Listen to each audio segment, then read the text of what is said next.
Hello बच्चों, welcome है आपका अल्फ़ा अल्फ़ा सॉल्यूशंस में। आज हम पढ़ेंगे इलेक्ट्रोस्टैटिक्स को। अगर किसी को बोर्ड के लिए पढ़ना होगा तो वो भी इस वीडियो को देख सकता है। अगर किसी को नीट के लिए देखना होगा तो वो भी इस वीडियो को देख सकता है। अगर हम बात करेंगे पहले इलेक्ट्रोस्टैटिक्स की डिफिनीशन इसके नाम में ही छुपी है। कैसे सर? इलेक्ट्रो को मतलब होता है रिलेटेड टू चार्ज और स्टैटिक्स का मतलब होता है रेस्ट। सर इसको हम इस तरह लिख सकते हैं कि ये वो ब्रांच है फिजिक्स का जो डील करता है किसके साथ सर? जो वो चार्ज जो कि रेस्ट पे होता है। अगर हम इसको थोड़ा बहुत और लिखेंगे तो हम ये भी लिख सकते हैं कि जो चार्जेस होते हैं एक इलेक्ट्रिक फील्ड में, ये एनालॉगस होते हैं। किसके एनालॉगस होते हैं? जो कि मासेस होते हैं ग्रेविटेशनल फील्ड में। ये तो थोड़ा बहुत इंट्रोडक्शन था इलेक्ट्रोस्टैटिक्स के मुतालिक। अगर हम मेन टॉपिक पे आते हैं, दैट्स चार्ज। सर जो चार्ज होता है ये इंडिपेंडेंट ऑफ मास होता है। कैसे sir? Sir sorry, it is dependent on mass. Sir ये डिपेंड करता है मास पे, और मास जो होता है इंडिपेंडेंट होता है। एंड यहाँ मैं लिखूंगा and mass is independent on charge. Sir ये कैसे पॉसिबल है? देखो मैं आपको समझाता हूँ। सर अगर हमारे पास हम एग्जाम्पल एक लेते हैं यहाँ। सर अगर हम यहाँ इलेक्ट्रॉन की बात करेंगे सर, सर इलेक्ट्रॉन का कुछ ना कुछ थोड़ा बहुत मास तो है सर। बिल्कुल इसका मास जो है सर वो होता है बराबर 1.67 इंटू 10⁻−34 kg सर। सर और इसका जो चार्ज होता है सर वो होता है -1.6 इंटू 10⁻−19 कोलम सर। सर इसका मतलब जब मास किसी बॉडी का होगा तभी वहाँ चार्ज पॉसिबल होगा। सर अगर मास नहीं होगा तो आप ये नहीं सोच सकते हो कि वहाँ चार्ज होगा। अगर मास नहीं है तो चार्ज नहीं है, अगर मास है चार्ज हो सकता है, नहीं भी हो सकता है। सर कैसे? सर अगर हम न्यूट्रॉन की बात करेंगे, सर जो न्यूट्रॉन है सर इसका जो मास है सर वो तो हमें पता है 1.67 इंटू 10⁻−27 सर kg सर। लेकिन इसका जो चार्ज है सर इसका चार्ज तो ज़ीरो है, न्यूट्रल है ये सर। इसका मतलब सर मास जो होता है इंडिपेंडेंट होता है चार्ज पे, लेकिन चार्ज डिपेंडेंट होता है मास पे। सर हम प्रोटॉन को भी आप लिखेंगे यहाँ की जो प्रोटॉन होता है सर, सर प्रोटॉन का जो मास होता है वो नियरली इक्वल टू होता है किसके सर? न्यूट्रॉन के। सर बराबर नहीं होता लेकिन नियरली इक्वल होता है। और इसका जो चार्ज होता है सर प्रोटॉन का, सर वो बराबर होता है +1.6 इंटू 10⁻−19 कोलम सर। सर ये कुछ चीज़ें थी, बेसिक सी चीज़ें थी, आपको सबको पता होगा। अब हम और थोड़ा बहुत आगे जाएंगे चार्ज के रिलेटेड, तो आपको ये समझ आना चाहिए कि जो चार्ज होता है अब ये मास डिपेंडेंट होता है और मास चार्ज इंडिपेंडेंट होता है। अगर कहीं जगह भी, अगर किसी भी जगह आप मास को देखोगे तो आपको ये पता होना चाहिए कि इस बॉडी पे या तो चार्ज होगा या नहीं होगा। अगर आपने कोई बॉडी देखी नहीं, आप बताओगे कि वहाँ चार्ज है लेकिन वहाँ मास भी होगा। जहाँ भी आप चार्ज देखोगे आप आपको ये समझना है कि वहाँ मास भी होगा। अगर आपने मास देखा तो आपको ये समझना है कि चार्ज हो सकता है, नहीं भी हो सकता है, आपको पता होना चाहिए। अगर हम अगर अब हम थोड़ा आगे जाएंगे, थोड़ा बहुत और आगे जाएंगे, तो अब हम क्या पढ़ेंगे सर? प्रॉपर्टीज ऑफ चार्ज तो नहीं पढ़ेंगे अभी। एक इम्पॉर्टेंट सा चीज़ पढ़ेंगे हम। सर जब चार्ज किस में होता है सर? रेस्ट पे होता है। जब चार्ज को हम क्यों से रिप्रेजेंट करते हैं आपको पता होना चाहिए। सर उस वक्त सिर्फ इलेक्ट्रिक फील्ड होता है सर। क्या होता है सर? इलेक्ट्रिक फील्ड होता है सर। और जब चार्ज जो होता है वो यूनिफॉर्म मोशन में होता है सर, यूनिफॉर्म मोशन में होता है सर। उस वक्त सिर्फ क्या होता है सर? एक तो करंट भी होता है सर। ये आपको पता होगा कि जब भी कोई इलेक्ट्रॉन या आयॉन्स चलते हैं तो उस वक्त करंट जनरेट होता है। यानी जब चार्ज चलेगा, मोशन करेगा, तो मतलब करंट तो आएगा सर। करंट से क्या होता है कि करंट की एक प्रॉपर्टी होता है कि सर वो मैग्नेटिक फील्ड भी दिखाता है। इसका मतलब सर एक तो करंट होगा सर और मैग्नेटिक फील्ड भी होगा सर। आपने ये पढ़ा होगा कि यूनिफॉर्म मोशन जो होता है ये इंडिपेंडेंट ऑफ टाइम होता है। तो ये दोनों चीज़ें भी जो होती है मैग्नेटिक फील्ड और करंट, इसमें सर जब चार्ज यूनिफॉर्म मोशन में होता है तो उस वक्त वो टाइम इंडिपेंडेंट होते हैं, टाइम इंडिपेंडेंट। लेकिन अगर हम बात करेंगे अबाउट द चार्ज, जब ये एक्सरेटेड होगा या नॉन यूनिफॉर्म मोशन इसमें होगा, नॉन यूनिफॉर्म मोशन, उस वक्त भी करंट भी होगा इसमें, और मैग्नेटिक फील्ड को हम रिप्रेजेंट करते हैं सर बी से। सर मैग्नेटिक फील्ड भी होगा सर, लेकिन ये दोनों क्या होंगे सर? सर ये दोनों टाइम डिपेंडेंट होंगे।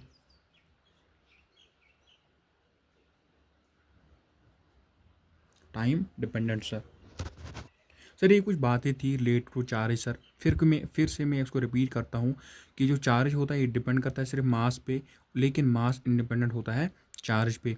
और हमने देखा कि इलेक्ट्रॉन का चार्ज इतना था, और ठीक सर, इलेक्ट्रॉन का मास ये था और इलेक्ट्रॉन का चार्ज, ये इसको मैं यहाँ लिखता हूँ कि it's the charge of electron, और ये है मास सर।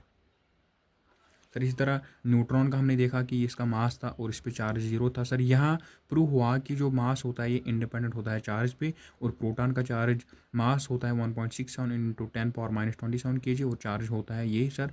सर ये हमने देखा कि अगर हमारे पास चार्ज जो होगा ये रेस्ट में होगा तो उससे इलेक्ट्रिक फील्ड सिर्फ जनरेट होगा सर। लेकिन सर अगर हमारा चार्ज यूनिफॉर्म मोशन में होगा सर, उससे सिर्फ क्या होगा, उससे सिर्फ करंट आएगा उसमें, और मैग्नेटिक फील्ड आएगा सर। दोनों चीज़ें आएंगी, लेकिन ये टाइम इंडिपेंडेंट होगी, क्योंकि यूनिफॉर्म मोशन खुद टाइम इंडिपेंडेंट होता है, तो ये दोनों चीज़ें भी टाइम इंडिपेंडेंट होती है। इसी तरह सर जब चार्ज नॉन यूनिफॉर्म मोशन में होगा सर, उस वक्त भी क्या होगा कि उसमें भी करंट होगा और मैग्नेटिक फील्ड भी होगा सर, लेकिन ये टाइम डिपेंडेंट होंगे सर। अब हम एक मेन सी चीज़ पे जाएंगे, अब चार्ज को एक्चुअली डिफाइन करेंगे। तो चल सर अब हम चार्ज को डिफाइन करते हैं। इलेक्ट्रिक चार्ज को डिफाइन किस तरह किया है? देखो, जो चार्ज होता है हमने देखा कि वो मास डिपेंडेंट होता है और मास इंडिपेंडेंट ऑफ चार्ज होता है। और दूसरी चीज़ जो होता है कि जो चार्ज होता है ये इनवेरिएंट होता है। इनवेरिएंट, इनवेरिएंट का मतलब होता है कि ये वेलोसिटी इंडिपेंडेंट होता है। Velocity independent. लेकिन अगर आप बात करोगे किसकी सर? अगर आप बात करोगे मास की, सर मास जो होता है ये वेरिएंट होता है सर, और वेरिएंट का मतलब होता है इसका अपोजिट, यानी वेलोसिटी डिपेंडेंट। ये इसका मतलब था। अगर हम देखेंगे, अब हमने प्रॉपर्टीज ऑफ चार्ज को भी ख़त्म किया, कुछ बेसिस भी हमने इलेक्ट्रोस्टैटिक्स की देखी। अगर हम अब कुछ क्वेश्चंस देखेंगे तो मैं आपको पीडीएफ देता हूँ, अगर आपको कोई क्वेश्चन ना आए आप मुझे रिप्लाई कर सकते हो, तो I will show that questions to you. और यहाँ एक छोटी सी टर्म आती है, उसको हम बोलते हैं पीयर प्रोडक्शन और peer annihilation. Sir peer production एक बहुत छोटे 1 मिनट का टर्म है, पीयर प्रोडक्शन। देखो, इसका मतलब क्या होता है, ये बोलता है कि अगर हम एक हैवी न्यूक्लियस लेंगे,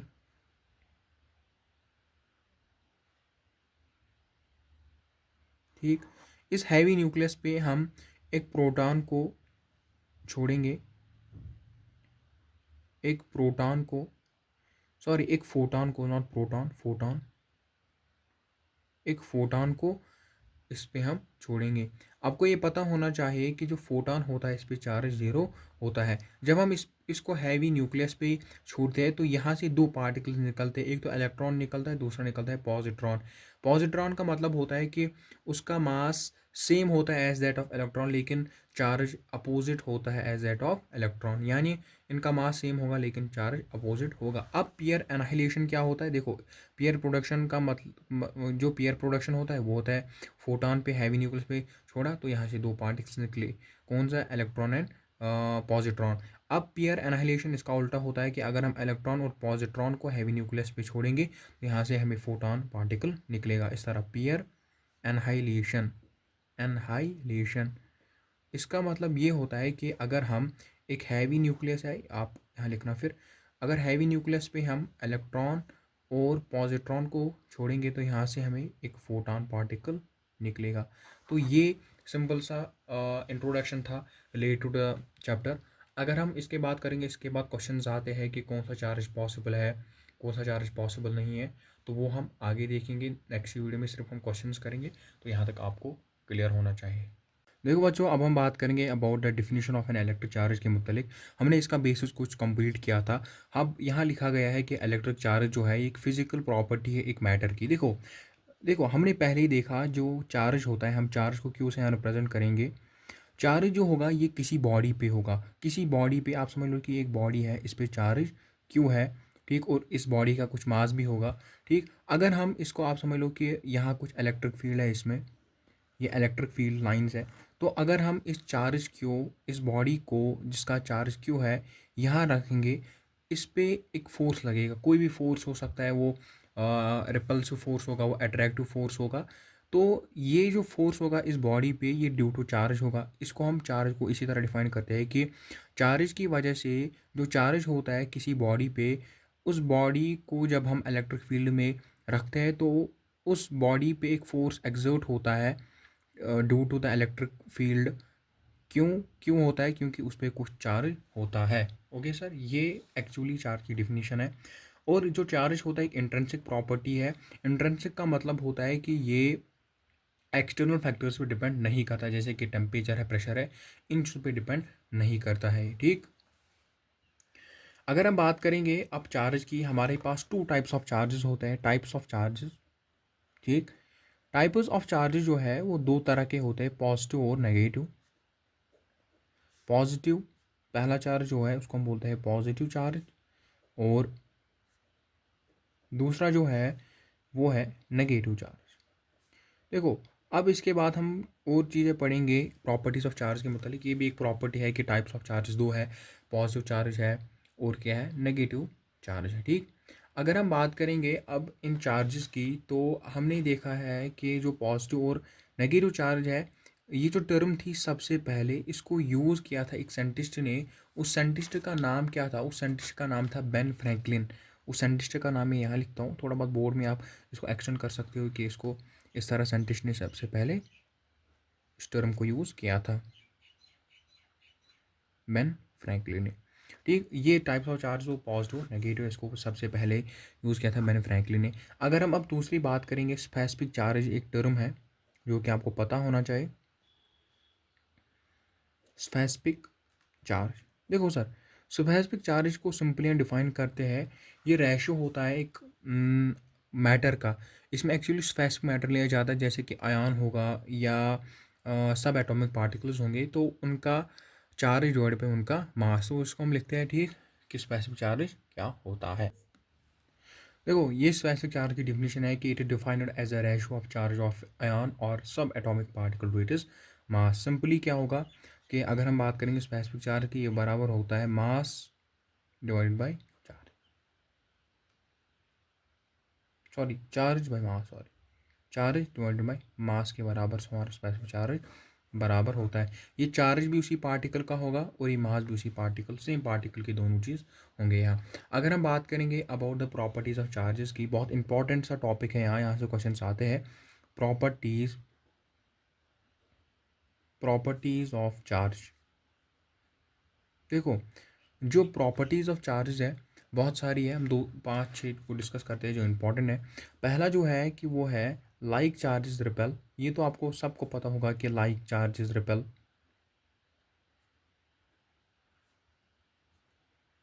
एंड अनलाइक चार्जेस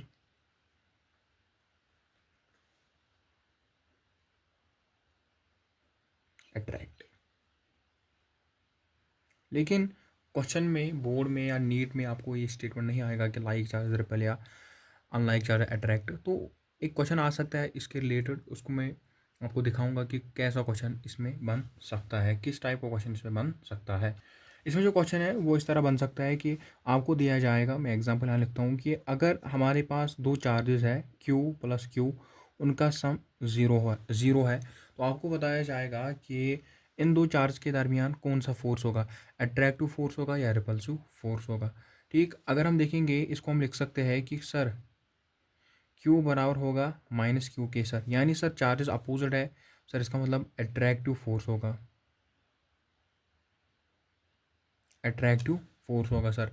सर इसी तरह अगर हमारे पास दूसरा क्वेश्चन आएगा कि अगर Q माइनस क्यू बराबर होगा सर जीरो के, सर यहाँ तो हम इसको इसको लिख सकते हैं Q is equal to sir Q, इसका मतलब सर रिपल्सिव फोर्स होगा।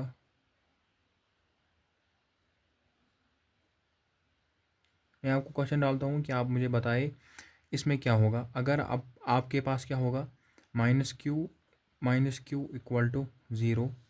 आप मुझे बताएं, जल्दी जल्दी जल्दी किया, चलो मैं करके दिखाता हूँ। देखो हम इसको लिख सकते हैं कि माइनस क्यू बराबर होगा प्लस क्यू के, इसको हम ट्रांसफ़र करेंगे यहाँ तो प्लस बन जाएगा। सर यहाँ अट्रैक्टिव फोर्स होगा, अट्रैक्टिव फोर्स होगा। ये कुछ चीज़ें थी, क्वेश्चन था किस पे, like charges repel and unlike charges attract पे। अगर हम बात करेंगे एक दूसरी प्रॉपर्टी है चार्जेस की, उसको भी दूसरी प्रॉपर्टी है चार्जेस की, कि इसको हम इस तरह लिखेंगे कि charges are additive in nature, यानी चार्जेस जो है वो एडिटिव इन नेचर है, यानी हम उनको ऐड कर सकते हैं। और जो चार्ज होते हैं, इसको मैं बाद में इस पॉइंट को लिखूंगा क्योंकि आपको ये पहले समझ आना चाहिए। देखो अगर हमारे पास एक बॉडी है, इस पर हमने एक चार्ज Q1 को फेंका, यहाँ से Q2 को फेंका, यहाँ से Q3 को फेंका। अभी हमें क्या बताना है, अब हमें ये बताना है कि इस पर नेट चार्ज कितना होगा। तो हम लिख सकते हैं कि Q नेट इसमें बराबर होगा sir Q1 sir plus Q2 plus Q3 sir. Sir इसी तरह अगर हमारे पास एक दूसरी बॉडी होगी, सर इस पर चार्ज Q1 फेंका गया, फिर Q2 फेंका गया, और यहाँ से सर दूसरा चार्ज निकला Q3। सर इस पर जो Q नेट है उसको हम लिख सकते हैं सर Q1 सर इस तरह Q1 sir plus Q2 sir plus sir, लेकिन ये यहाँ से बाहर जा रहा है यानी माइनस Q3 सर। इस तरह एडिटिव इन नेचर होते हैं, यानी हम चार्ज को ऐड कर सकते हैं।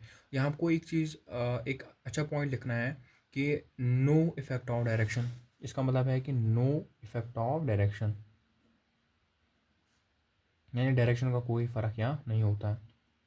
यहाँ सिर्फ देखा जाता है कि कौन अंदर की ओर जा रहा है, कौन बाहर जाता है। ठीक, जो अंदर जा रहा है उनको ऐड किया जाता है, हर किसी चीज़ को ऐड किया जाता है, बस चार्ज का मैग्नीट्यूड देखा जाता है कि यहाँ से ये बाहर जाएगा तो माइनस जाएगा, अंदर जा रहा है तो प्लस जाएगा, बस ये चीज़ें देखी जाती है। अगर हम तीसरी प्रॉपर्टी की बात करेंगे, क्वांटाइजेशन ऑफ चार्ज, यानी charge is quantized. Charge quantized का मतलब क्या होता है कि अगर हमारे पास बहुत एक चार्ज है, क्या है, एक चार्ज है, इसमें यहाँ एक फॉर्मूला निकलता है कि Q is equal to n e. Sir इसका मतलब क्या होता है, ये कहाँ से आया, क्यों आया। देखो एक्चुअली इसको इस तरह लिखा जाता है, इसको इस तरह डिफाइन किया जाता है कि जो टोटल चार्ज होता है एक बॉडी पे, वो हमेशा एक इंट्रिकल मल्टीपल होता है basic quantum of the charge, यानी वो मल्टीपल होता है, सबसे छोटा चार्ज जो पॉसिबल होता है उसके मल्टीपल होता है। यहाँ जो ई है वो चार्ज ऑन इलेक्ट्रॉन है, ये सबसे छोटा जो चार्ज होता है वो चार्ज ऑन इलेक्ट्रॉन या प्रोटॉन होता है, और एन जो होता है इंटीग्रल मल्टीपल होता है। तो इससे भी अच्छे अच्छे क्वेश्चंस आते हैं कि कौन सा चार्ज पॉसिबल है, कौन सा चार्ज पॉसिबल नहीं है। मैं आपको इसको समझाऊंगा, क्वेश्चंस आप खुद करें, आपको पीडीएफ मिल जाएगा उसका। तो हमने यहाँ लिखा कि जो टोटल चार्ज एक बॉडी पे होता है ये इंटीग्रल मल्टीपल्स होता है, जो कि बेसिक क्वांटम ऑफ चार्ज होता है, यानी सबसे छोटा पॉसिबल चार्ज होगा उसके इंटीग्रल मल्टीपल्स एक बॉडी पे चार्ज पॉसिबल होगा। देखो इस पर एक क्वेश्चन आ सकता है आपको, सर कैसा क्वेश्चन आ सकता है, मैं आपको समझाता हूँ। देखो आपको क्वेश्चन आ सकता है कि अगर हमारे पास एक चार्ज है Q, वो चार्ज कितना है सर 3.2 कूलम है। आपको बताना है क्या ये चार्ज किसी बॉडी पे पॉसिबल है। हम फार्मूला को यूज़ करेंगे, Q है 3.2 सर, 3.2 सर बराबर होगा N into charge on electron sir होता है बराबर 1.6 इंटू 10⁻⁻19 सर। सर यहाँ मल्टीपल पे है, ये 1.6 और 10⁻⁻19 यहाँ डिवाइड हो जाएगा सर, इसका मतलब N बराबर होगा sir 3.2 divided by 1.6 into 10⁻⁻19 sir. Point को काटेंगे, 16 1 ज़ार 16, 16 2 ज़ार सर 16 2 ज़ार 32 आएगा। ठीक सर ये आएगा, फिर ये 10⁻⁻19 है नीचे, ये बन जाएगा 2 इंटू ऊपर ट्रांसफ़र करेंगे, ये बन जाएगा 10⁻19। इसका मतलब सर ये चार्ज पॉसिबल है, और इसमें जो नंबर ऑफ पार्टिकल्स यानी नंबर ऑफ इलेक्ट्रॉन्स होंगे सर वो होंगे 2 इंटू 10⁻19 सर, ये नंबर ऑफ इलेक्ट्रॉन इसमें प्रेजेंट होंगे। इसी तरह आपको क्वेश्चन आएगा कि अगर 3.6 कोलम चार्ज है क्या वो पॉसिबल है, 7.2 है, कोई ऐसा चार्ज होता है जो कि पॉसिबल नहीं है, मैं उसकी एग्जांपल भी आपको देता हूँ। हम अब दूसरे चार्ज की बात करेंगे क्या ये पॉसिबल है कि नहीं है। देखो अगर हम एक एग्जांपल लेंगे, अगर हमारे पास एक चार्ज है 3.2 इंटू 10 पावर -20 लेंगे, ये एक चार्ज है क्यू, क्यू चार्ज है जो इसके बराबर है। देखो अगर हम फार्मूला की बात करेंगे, अगर हम देखेंगे कि इसमें कितने नंबर ऑफ इलेक्ट्रॉन्स होंगे सर, देखो ये वैसे ही निकलता है अच्छे से।